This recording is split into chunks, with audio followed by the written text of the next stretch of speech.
Thank you. Thank you. Please, please, please. Thank you all. Take your seats, please. It is, I gotta say, it feels like a great homecoming to be here in Lima today. I am so thrilled to be with you all. Now, I gotta say, my chief of staff, who's a great guy, he told me, thank you. You probably don't know who he is, but you're celebrating him anyway. He just got engaged, actually, so I'm very proud of him. He's doing things the right way, but he told me on Monday, which I guess is yesterday, he said, sir, I think we might have to cancel this trip to Lima. And I said, I'm not canceling this trip to Lima for anything. I've been looking forward to this for months. We're not canceling this trip to Lima. And I don't know if you guys saw, but there's nothing going on in the news at all that would justify me canceling this trip to Lima. Why the hell would we cancel the trip to Lima, Ohio? It's a boring day in the White House, as you guys have probably seen. So let me offer a few words of appreciation. So I could probably thank half the people in this room, and I'm so thrilled to be with you this evening. And there are a few by name that I want to call out. So first of all, and I'm not even going to try to pronounce your last name, I never do, but Alex T., the great chair of the Ohio GOP. Thank you, Alex, for everything that you do. I've got to thank, and this is, guys, you should be glad I asked about this. I thought, because it says here, Senator Tony Schrader, but I know Tony, and he's not a lowly politician. He is actually the guy who operates behind the scenes. So our great GOP Central Committee man and also the chair of the Putnam County GOP, Tony Schrader. Tony, where are you, man? I love you.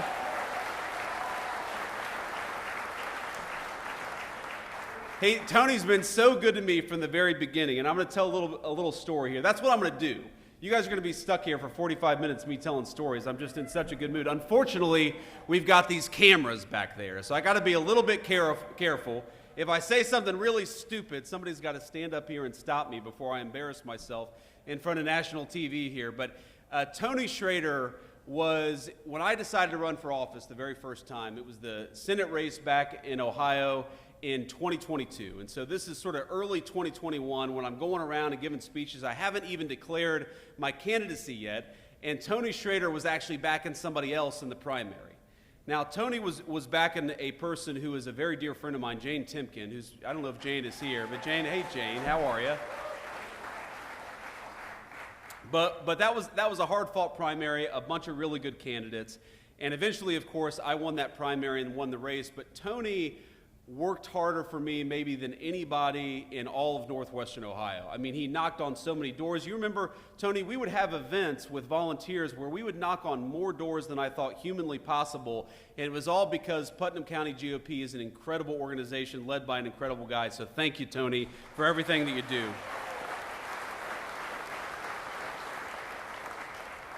Of course, no thank you here is complete in Lima, Ohio, without thanking our great Allen County GOP Chairman Keith Cheney, who has an incredible voice. He was the announcer. Keith, I think if I had your voice, I would have been vice president earlier than I made it, man. But, nobody is endowed with perfect gifts here. And, of course, GOP volunteer Kurt Kaufman. Kurt, thanks for everything that you do. We said hello backstage. Thank you, Kurt.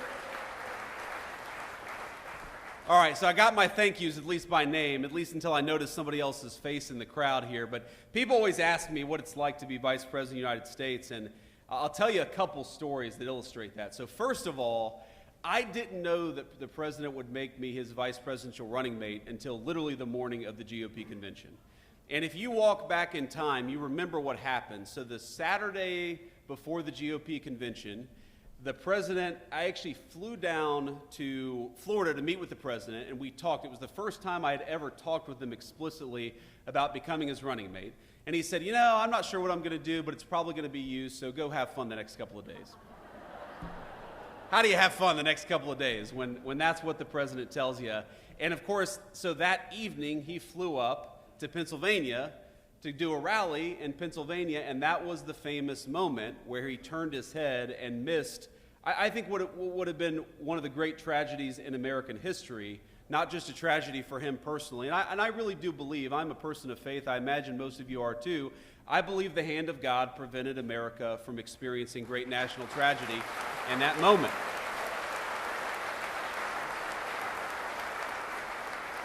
But so I call the president that night. It's probably 2 in the morning at this point. I call the president that night. Remember, I had just met with him that morning talking about becoming his running mate.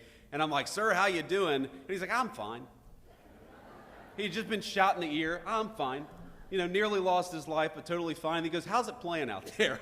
And I'm like, Mr. President, I think it's playing pretty damn well, because if remember, he had that photo where he raises the fist iconically. And I said, I think that photo is going to go down in history as one of the great photos. And of course, I was right about that. So the morning of the convention, the morning he announces me to be his nominee, he calls me at around 11:45, and I'm not kidding you, I don't answer the phone.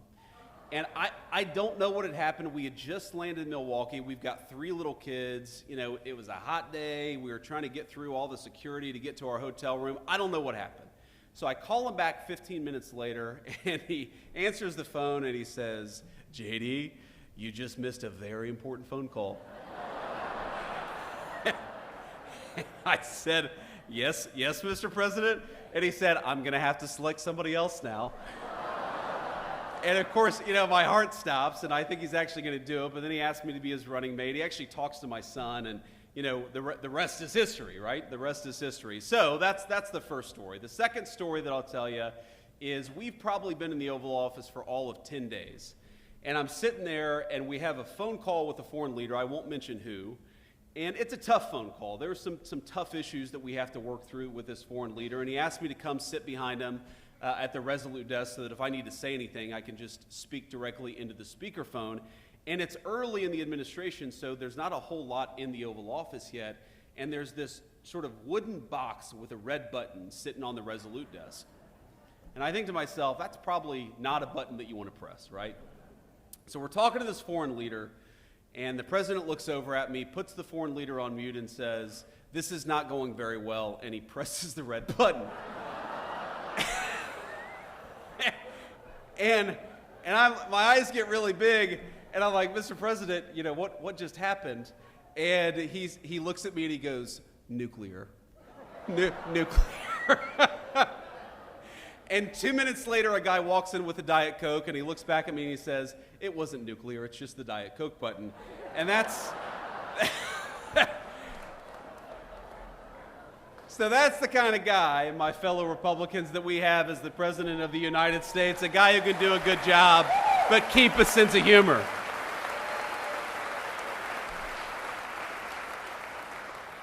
And I've learned a ton, even in 130 days, 140 days, however long we've been in office. I think I've learned more, I've had more on-the-job training than I think any person in the history of having a job for all of about 5 months. Because the thing that I've learned about the President of the United States, and I guess I kind of knew this a little bit, but I've really learned it seeing him interact with foreign leaders, with congressional leaders, and just doing the job of President of the United States is what makes the president so successful is he has the best instincts about people of anybody that I've ever seen in my life. He knows when somebody is selling him a load of BS. He knows when he's making progress, when he needs to cut something off. He knows when he's dealing with somebody that he can trust, and he knows when he's dealing with somebody that he can't trust. And I think if you think about everything that comes across the president's desk, I mean, just on, I guess this is yesterday, on Monday alone, the President of the United States, of course, we were trying to figure out what we were doing with the Israel-Iran situation. Of course, we had just launched the wildly successful attack that destroyed the Iranian nuclear facilities in Fordow and elsewhere. Thank you. But we know the Iranians are going to counterattack, and we're kind of trying to figure out, is it going to be a real counterattack, or is it going to be something more symbolic, more face-saving? He's dealing with congressional leaders about the one big beautiful bill that cuts taxes on overtime, cuts taxes for tips. Thank you. Really is the most important generational tax reform that we've had in this country in 30 years, and also provides billions of dollars to replenish the southern border funding that encourages us and empowers us to kick out the illegal immigrants and to stop the flow of illegal immigration into our country. So we're doing all these things, and that's just one Monday at the White House, and there's no person that could possibly, read all the briefing materials, the tens of thousands of pages of background on all this stuff. But what you need in that Oval Office is you need somebody with good instincts. You need somebody who can tell when a person is negotiating on behalf of the American people, and you need somebody who knows when they're negotiating against the interests of the American people. And I'll tell you, you do not want to be a person in Donald Trump's Oval Office who's negotiating against the interests of the American people, because they'll throw you the hell out and tell you exactly what he's going to do. And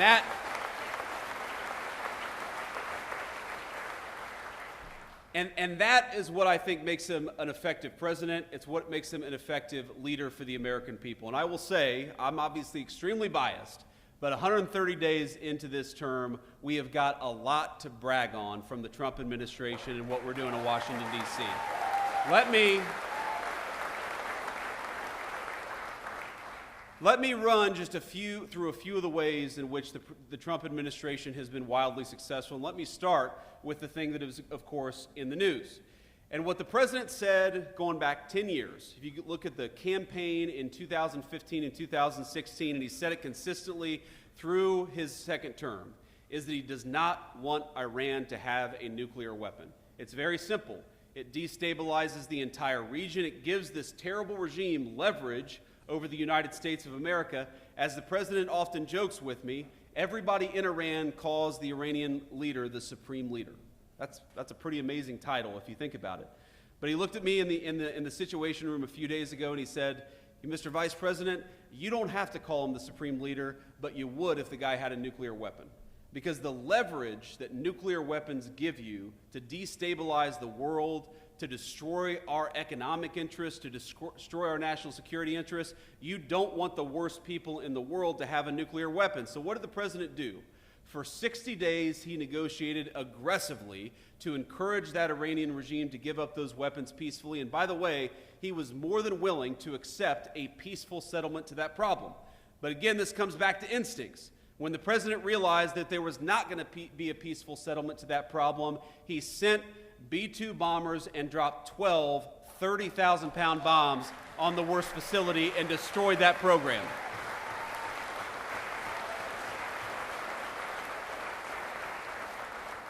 And I think there are a lot of Republicans, by the way, I count myself among them, who after the past 25 years, they don't want to get involved in another long-term, protracted Middle Eastern conflict. We all saw what happened with Iraq and Afghanistan. And so what I call the Trump doctrine is quite simple. Number one, you articulate a clear American interest, and that's, in this case, that Iran can't have a nuclear weapon. Number two, you try to aggressively, diplomatically solve that problem. And number three, when you can't solve it diplomatically, you use overwhelming military power to solve it, and then you get the hell out of there before it ever becomes a protracted conflict. That is the Trump doctrine.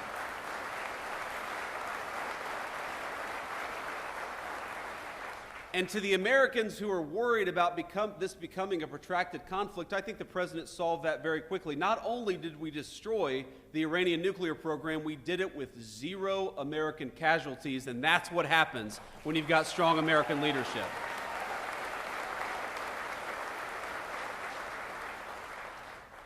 Now let me talk to you about something else. For every month that you've got inflation numbers and jobs numbers and wage numbers coming out, I'll come into the White House and I'll say, that this happened now about 5 times, where seems like every economist and every financial journalist in the world says that Donald Trump's policies are going to lead to higher inflation. They're going to lead to lower jobs. They're going to lead to lower wages. And for now, 5 months in a row, every single time we come into the news, and it turns out the economists' expectations missed. Because wages are higher, inflation is lower, and our economy is roaring in a way that it has not in a very, very long time. That is thanks to good presidential leadership. And I'll bring it back to instincts, because when the president came into office, he said, frankly, what he's been saying for 30 years, that we have got to stop allowing foreign companies to take advantage and foreign countries to take advantage of the United States of America. Why in God's name would we allow cheap, slave labor manufactured stuff from a foreign country to come into our country, undercutting the wages and jobs of American workers. And the reason we allowed that to happen is for 30 years we had a bipartisan failed consensus that we ought to let cheap plastic garbage come into our country at the expense of American jobs and the American families who depend on those jobs. You know what President Trump said? On April the 2nd, he said, if you tried to undercut the wages of American workers, if you tried to bring in this crap, if you try to expose the American worker to an economic unfairness that you don't force your own countries to deal with, we are going to slap a big fat tariff on what you bring into this country. We're going to penalize you. For once, finally, we had an American president who said, if you want to destroy the wages and the jobs of American workers, you're going to pay a big fat penalty because of it. And that, I believe, has saved the American economy.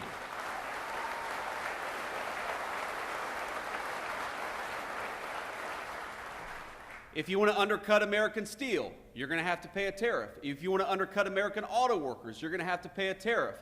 And all the economists said, well, what this is going to do is going to produce inflation. And no, what the president said is what it's going to do is one of two things. Number one, it's going to force a lot of people to move their factories back to the United States of America. And we've seen more foreign investment in the past 130 days than you've seen in any 130-day period in the history of this country.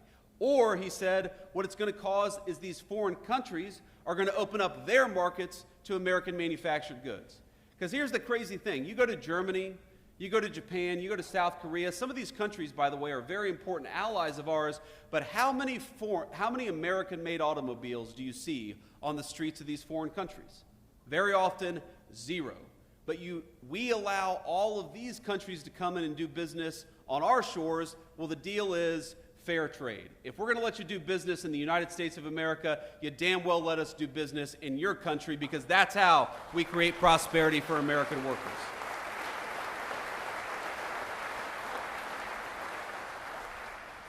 And the final and most important thing, and I think this is the most important issue confronting this country, and it was certainly the most important issue that was destroying this country over the past 4 years, and that is the issue of illegal immigration.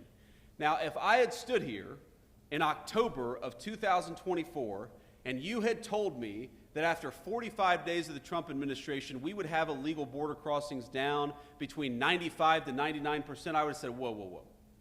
I believe the president is very serious about this, and I believe the president is very effective. But there is no way that we're going to have illegal border crossings down that much, and I'm happy to report that 1.5 months into the Trump administration, we had illegal border crossings down 99%. It was a radical success, and it happened very quickly.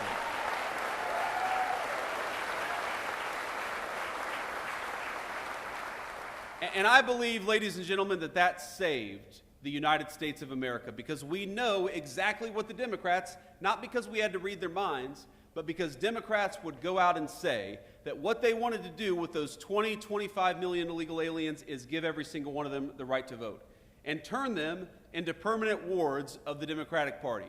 And if we allowed that to happen, if we allowed the Democratic Party to import voters instead of persuade voters, that would have been the end of American democracy. You hear the American media say all the time that Donald Trump is a threat to democracy. The threat to the democracy is Democrats importing voters instead of persuading their fellow citizens.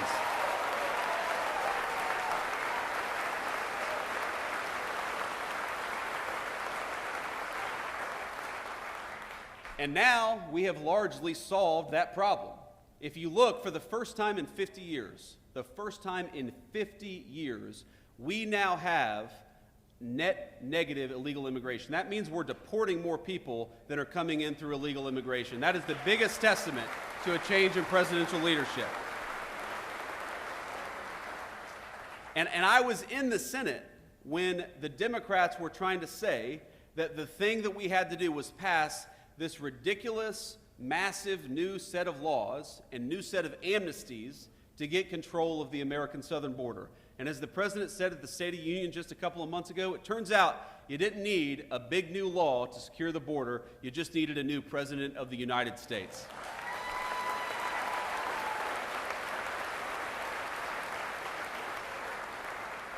So we've done all these things with effective presidential leadership, and of course we've got a lot of good guys in Washington, D.C. who are working very hard. And I want to give a shout out. I don't believe that they're here. I actually believe that John Houston and Bernie Moreno, hopefully they're in Washington, D.C., working on the big, beautiful bill. They're doing a great job. And we are lucky in the state of Ohio to have great political leadership across the board.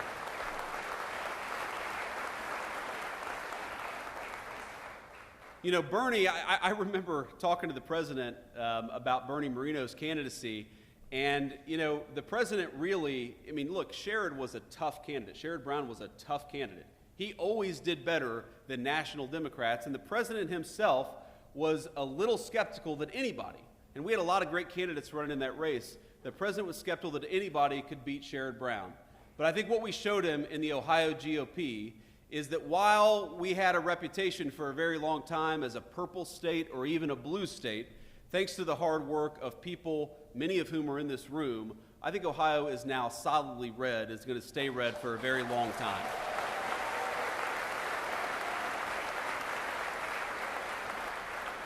But you and I know that's not going to come without a lot of hard work, and I want to talk just a little bit about what that means, because look, I am very much a product of this political party, of this Ohio GOP. I would not be where I am without it. I believe, in fact, the first time that I've driven on 75, and I've got my Midi purple tie, Middletown Middies, our color's purple here. I wore it in honor of the Middletown Middies. The first time that I've driven on I-75, I'm pretty sure as vice president, was to come to the Lima GOP event here today. And I think about the number of times, thank you, Keith, the number of times that I've driven up and down Interstate 75 as a kid when I was working at a tile warehouse delivering tiles to Findlay, Ohio, or as a, there we go, or as a Senate candidate who was trying, showing up and speaking to groups of 12 people trying to earn votes. I think that what is so great about the Ohio GOP is that we really are strong top to bottom. We've got great candidates running for statewide office, but we've got I see a lot of young people here, many of whom are getting involved in politics for the very first time. And I got to tell you, I've lived a very blessed life in politics. The president, he always gives me a little crap about this. He says, JD, you came out of nowhere, you were a senator, and then all of a sudden you were the vice president of the United States. I don't think anybody has had that much success in politics except for me. That's what the president always said. I was like, thank you, sir. I guess I'm the second, he always calls me the second most upwardly mobile politician because he was the first. He came from no politics to president of the United States. So, but the thing is, you don't get people who run for political office without cultivating talent and cultivating the grassroots and actually encouraging people to get involved at every level of government. There's a lot of important stuff that we're working on at Washington, D.C., but there's a lot of cool stuff happening right here in Allen County, Ohio. There's a lot of important stuff that are happening at the State House. And frankly, a lot of the great political leaders of the future are going to learn from the political leaders of today at the Ohio State House or at the federal Capitol in Washington, D.C. The first exposure I ever had to politics was actually as a page in the Ohio Senate when I was a student at Ohio State University. That was the first time I had ever been exposed to the American political system, working for a great state senator by the name of Bob Schuler from southwestern Ohio. And I'm sure a lot of you remember Bob Schuler. He was a good guy. The first person who taught me how to respond to a constituent was Bob Schuler. The first person who taught me how to write a good letter and to research an issue was Bob Schuler. And my point here is that what you guys are doing is cultivating the people who are going to run this country and lead this country for the generation to come. So this party is what makes America great. This party is what makes it possible for us to run good candidates and to win elections in the future. And I just want to say from the bottom of my heart, this feels like a homecoming because it is, because I wouldn't be here. I wouldn't be the Vice President of the United States without many of the people in this room. And from the bottom of my heart, I thank you and I love you.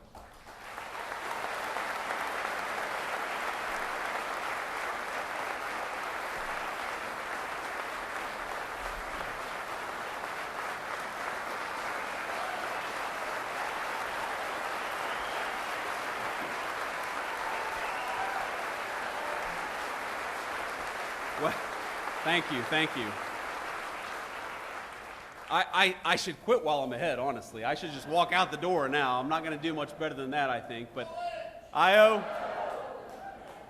was another crazy thing that happened on January the 20th. Man. So I called the president on January the 18th, and I said, sir, I know the inauguration is very important, but let's be honest. The vice president is not the most important at the presidential inauguration. The president is.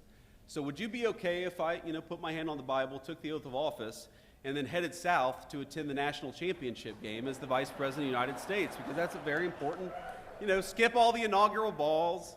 Usha, who I think all of you have come to love as second lady, she's doing a great job, and I'm proud of her.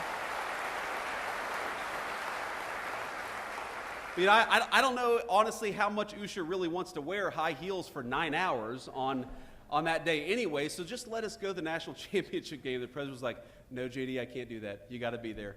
But to walk you through that day, so we do the inauguration, and it's crazy. You're going from one event to the next.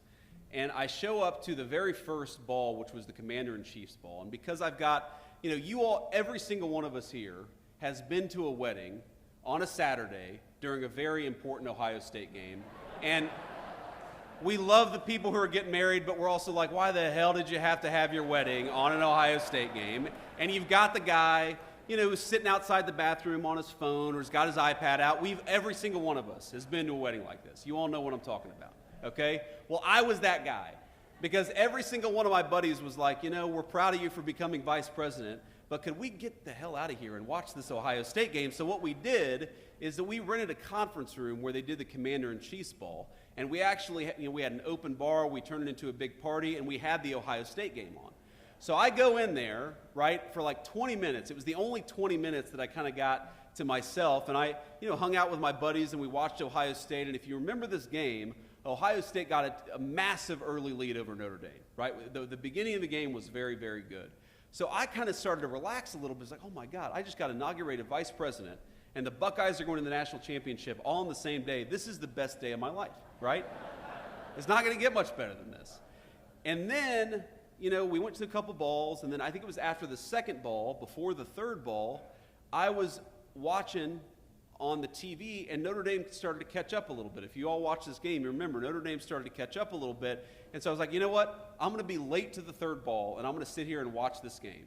Because if Ohio State loses, I'm going to hate myself forever for not having sat here and cheered on the team during these final moments. Of course, it all worked out. Ohio State won. They came to the White House. I don't know if you saw, I broke the damn trophy when they came to the White House. That was one of the most embarrassing moments of my life. I was hoping that, no, we didn't see that. We didn't see that, JD. No, all of you are laughing. Everybody saw it. But the point is that it was an amazing way to connect the great Buckeye state of Ohio and what was happening, because without this state's GOP in particular, Donald Trump would not have been president the first time, and we certainly wouldn't have the great Senate majority that we now have for the second administration. And the president, as you all know, he actually has a very deep affection for the state of Ohio, because he was the person who turned Ohio really from a purple state to a red state. I mean, all of you remember this. I mean, where is Bob out there? Is Bob Paduchik out there? There's Bob Paduchik. Give it up for Bob Paduchik.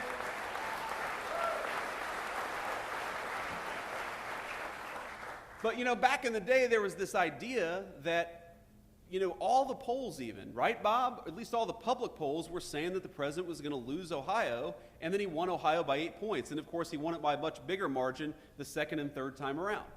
But he recognizes that what this state represents is hardworking, patriotic Americans who feel abandoned by the Democratic Party, and the Republican Party is now the home for people who work hard, who play by the rules, who want to live in safe communities, and just want a government that looks out for their interests and no one else's interests. That's what this party is ultimately all about.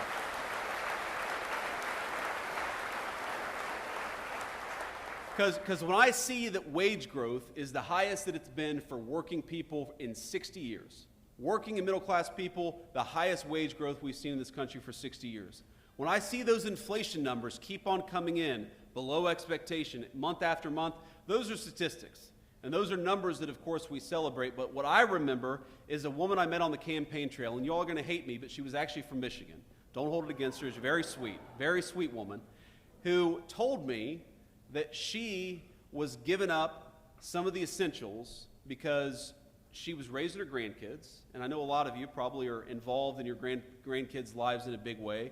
She was one of these grandparents whose daughter had lost her life to a fentanyl overdose. That fentanyl overdose brought in, of course, by the fentanyl poison brought in by the Mexican drug cartels. And she was talking about the ways in which, normally we'd like to have ground beef, but we're gonna cut back on ground beef and just, not go without this week. Or, normally I like to make them eggs in the morning, but we're just going to do toast in the morning because eggs are a little expensive. And she walked me through all the ways in which, because she was taking care of kids she hadn't anticipated, and because grocery prices were going up so much under the Biden administration, that she was struggling financially in a way that she never had in her entire life. And I thought about the common thread that tied together this woman's suffering to the political leadership in Washington, D.C. First of all, why was her daughter gone in the first place? Because our leadership decided that we were going to let illegal Mexican drug cartels bring this poison into our country in the first place. That was the first way our leadership failed her. The second way our leadership failed her is with economic policies that made it so unaffordable that she gave up eggs and decided that she was just going to have her grandkids eat toast. The third way that this country had failed her is because the education system, where she just wanted to send her grandkids to learn reading, writing, and arithmetic, she was terrified that they were falling behind, that they were learning, if anything, propaganda from political activists instead of the basics that would help them get ahead in life and eventually have a good career to be able to provide for themselves.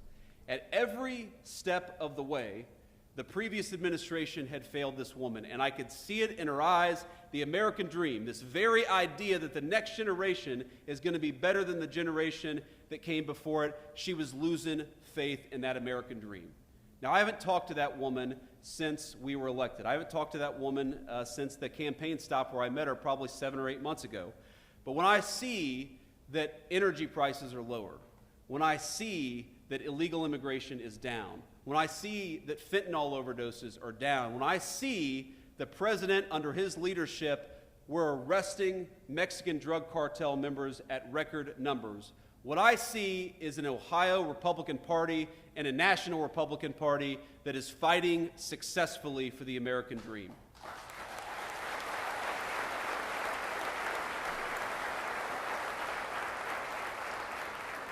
So what I'd ask all of you, when you're going out there and you're knocking on doors, when you're going out there and you're making phone calls, when you're contributing hard-earned money to political candidates, when you yourself are running, because I know it's not always easy to be a political candidate. Trust me, in Washington, D.C., they have this thing where I think it means we're number one in Washington, D.C., but all the pink-haired people throw up this sign, and I think, that means we're number one, right? I choose to take that as that symbol in Washington. But all kidding aside,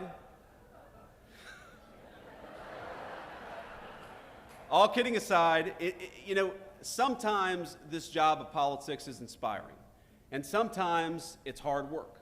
And you take the good work, the inspiring work with the hard work, but I want you to remember that what we're trying to do is create the kind of country where that woman's grandchildren can grow up and go to a safe school where they get a good education. We're trying to create the kind of economy where those grandkids, if they work hard and play by the rules, can provide for their family with a dignified, high-paying job.